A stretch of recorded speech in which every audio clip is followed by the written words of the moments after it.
Welcome to the deep dive. Today, we're taking a bit of a shortcut, you could say. Yeah, bypassing the usual official stuff. Exactly. We're diving right into the private world, the correspondence of this really unusual group. They call themselves the Magicae, or sometimes the Sisters. Right. And our source material is incredibly intimate. It's personal letters, bits from a family grimoire, those Letters of Misunderstood Magic, Volume 2. And it paints a picture of, well, a secret world, right? There's talk of a brewing war, a really radical view on reality. Absolutely. It documents their struggles, their philosophy, and some very practical magic they use just to survive. So our mission today is to kind of get a handle on how the Magicaes see things, this threat they call the powers that be, the PTD. How do they understand reality itself, and what are they actually doing during this time they call the Soul Wars and realm splitting? We're boiling it down to the essentials you need to grasp this whole schism they're describing. Okay, so first things first. To understand the conflict, we kind of have to use their language, their categories for people or beings. Yes, their taxonomy.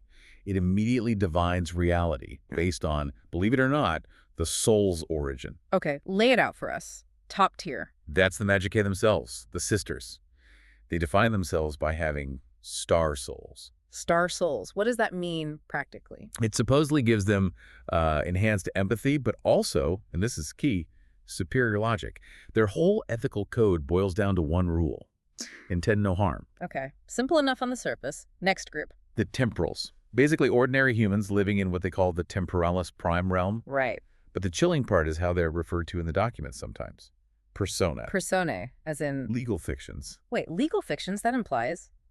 What? That they're not considered real? It suggests they lack true sovereignty in the eyes of the governing powers, the PTB.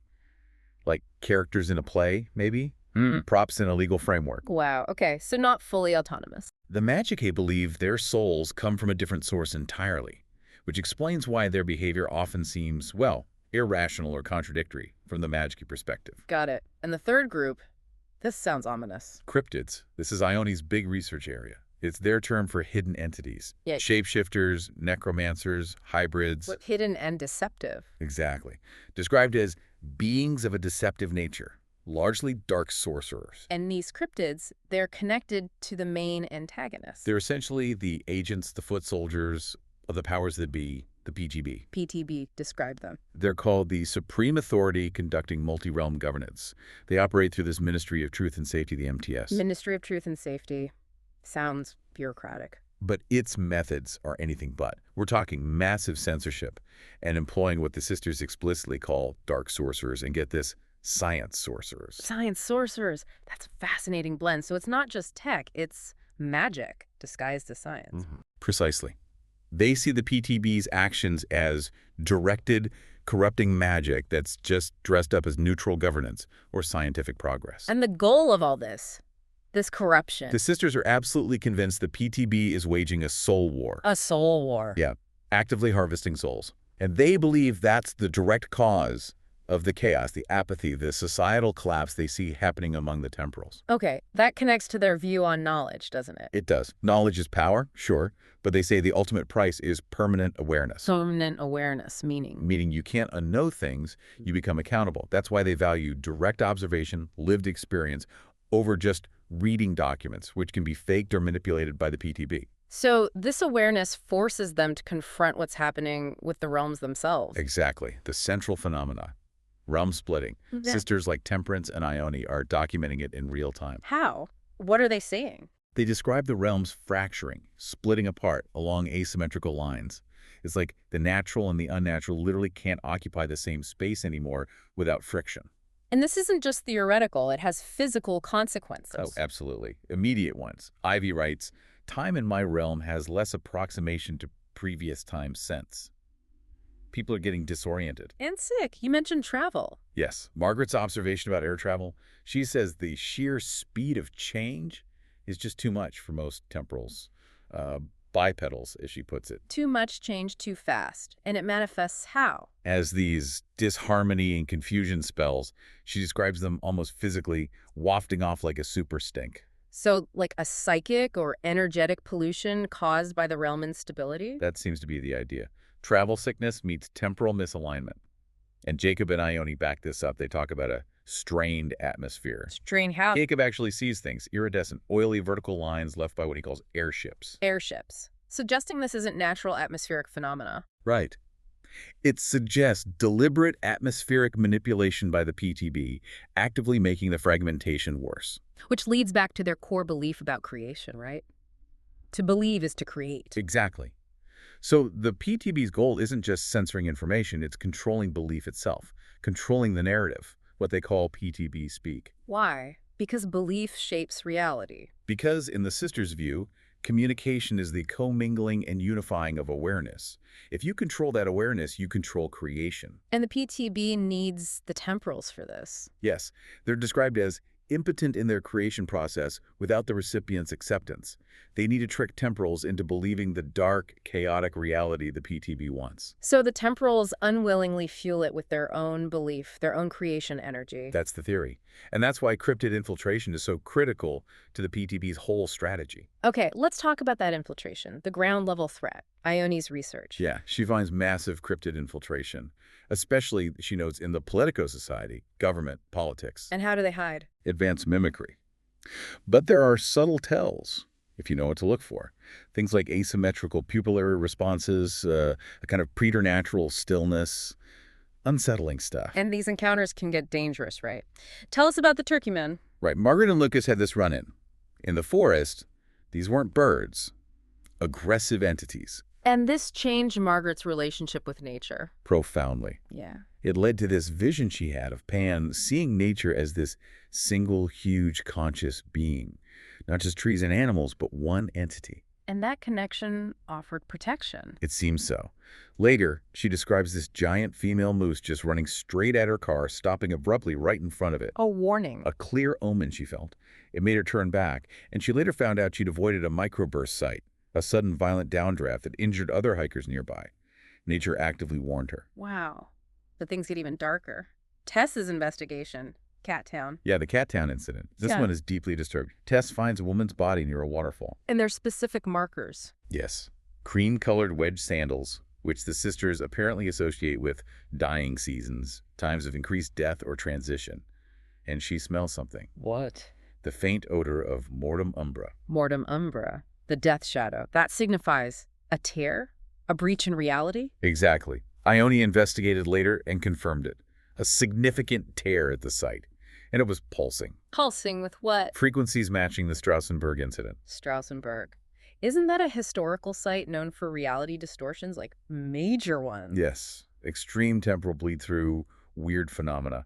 And Ione found the same kind of destructive spiral markings active at Cat Town. So an active, dangerous breach, and there was someone seen nearby. Repeated sightings of a hooded figure near the site. Plus a historical connection to another major breach back in 1873. It suggests a recurring weak spot. This is terrifying stuff, and it even hits within their own family. That might be the most shocking part. Temperance discovers something about their mother, the Countess. What did she do? Evidence suggests the Countess performed a dark ritual. She deliberately corrupted a photograph of Sam, another family member, using a djinn. A genie, like a genie, but malicious. Powerful, wish-granting, but yes, often malicious entities. And the Countess apparently infected Sam's photo with one. Why? To place it among other family photos, intending it to bleed evil rot onto the bloodline. An attack on their very lineage. Intentional generational corruption. That's staggering. It is. And Temperance had to perform this extreme, very costly ritual just to destroy the infected photo. Costly how? She ended up indebted to another relative, Viviana, Sam's godmother, who she describes as an uneasy connection. Protecting their reality has a steep price, even internally. Okay, so facing all this physical realm splitting, cryptids, even family betrayal, how do they fight back? How do the magic resist? It seems to be through daily, very intentional practice. They have this saying, the wand may channel magic, but the heart generates the spell. So magic isn't just big rituals, it's woven into everyday life. Absolutely, especially domestic arts. Cooking, cleaning, gardening, it's all potentially magic. Like coded spells hidden in plain sight? Give us some examples. Okay, Ivy's recipes are great for this. Her farewell cookies. They aren't just cookies. What are they for? Specifically for the recently disembodied. Like if a familiar, a magical companion animal gets lost or dies. Then the ingredients matter. Critically. You have to use dark, murky molasses. Strong flavors attract the disembodied, apparently. Okay. And crucially, avoid too much sugar. Sugar, in their system, acts like an open invitation to darker forces. You don't want those crashing the farewell party. Right. Makes sense in their logic. What else? Hot spices, Yeah. ginger, pepper. For a clean, potent send-off, it's very specific. Contrast that with another recipe. Ivy's piquant biscuits. These for cleansing, ridding the home of grouchy or displeasing spirits. Grouchy spirits, like negative energy or actual entities. Probably both.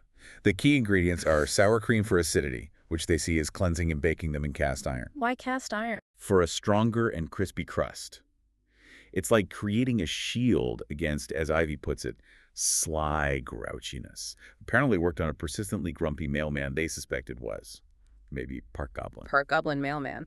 Okay, so protection and cleansing through baking. What about alignment? Connecting with helpful forces. That sounds like Margaret's fireweed tea. It's a fermented Siberian tea, apparently used for hundreds of years. And its purpose? To deepen intimacy with the natural realm. Connect more strongly with that pan-like consciousness she encountered. So they're literally drinking tea to get closer to nature, which seems to be their best ally now. It seems that way, but perhaps the most powerful form of resistance isn't active spellcasting, it's internal. How so? It's a conscious withdrawal, a refusal to get entangled in the temporal world's chaotic struggle. Tess states it very clearly. What does she say? She writes basically, I didn't cause the temporal realm's destruction, so I have no hand in helping it either. I absolve myself of all spiritual contracts from all realms. Wow, that's a radical act of sovereignty. Stepping back completely. It's saying, my focus is self-preservation, maintaining my own clarity, not trying to save those who might not want saving. Okay, so let's pull this together for the listener. We've seen the PTB's strategy informational warfare that actually splits reality. We've seen the signs, the dangers. Like the cryptids, the reality tears, even the corruption within families. And we've seen the Magic Say's response, practical, everyday magic, and this profound internal shift towards non-intervention. Yeah. And what really stands out is their assessment of the temporals. It's quite harsh. How so? They observe them, and Ione uses this term self-castration.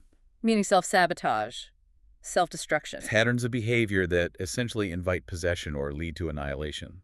They see a world where cryptids are thriving partly because of temporal apathy, a kind of willful ignorance or low-level understanding. So the Magicessity view the temporal world as sort of complicit in its own downfall.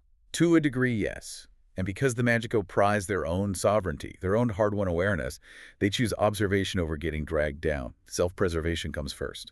Which brings us back to that idea. The price of knowledge is permanent awareness. The Magicae accept that awareness, and it leads them to withdraw. So the question for you, listening, is are you prepared for permanent awareness, like the Magicae? And if you gain that awareness, how do you act? Right. At what point does trying to help people who seem unwilling become a betrayal of your own truth, your own survival? Yeah. Something to really think about as you observe the realms around you.